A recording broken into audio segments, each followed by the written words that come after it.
Hey guys, welcome to Initiate Scientia, where science meets you. If you're new to this channel, then do press the subscribe button and also press the bell icon.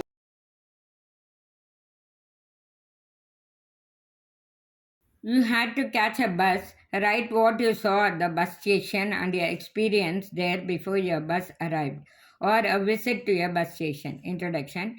I had to undertake bus travel, the scene at the bus stand, an interesting incident, settled down for the journey with a resolve.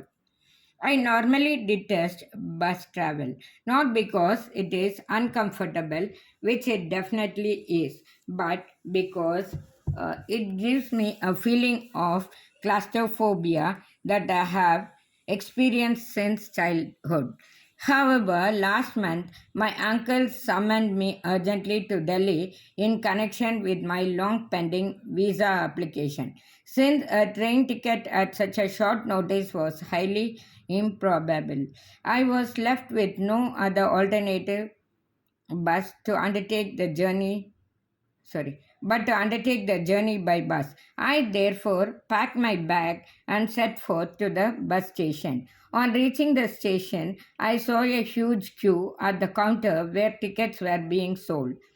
I queued up for the ticket, nestling my briefcase close to me. Besides me, there were several other queues with countless passengers standing. The station was literally milling with people. Some were sitting on benches, others were perched on their luggage, while still others were lying asleep with their bags under their head, as if prepared for an eternal wait. All around there was dirt and squalor, with an occasional cow or a dog making a detour of the place in search of eatables thrown by passengers. How I hated myself to be amidst this squalor. But brushing aside this thought, I nudged along in my queue, which was but advancing at a snail's pace. There was an occasional fraying of tempers as someone tried to jump the queue that made the nudging and jostling quite unpleasant. It was then that a person standing a little distance from me cried out aloud that his pocket had been picked. He immediately collared the person pushing him, accusing him of the offense. I instinctively felt for my purse and was relieved to find it intact. By now, the scuffle had turned out to a free for all with allegation and counter allegations.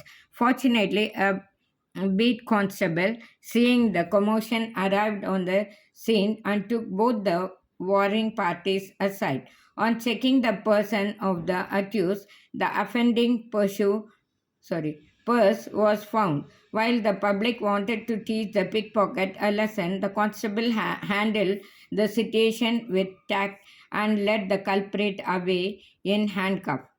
The commotion having subsided, we again queued up for our tickets. I had by now advanced in my queue, and in a short while I had my ticket, which I clutched in my hand and looked around for a place to rest myself.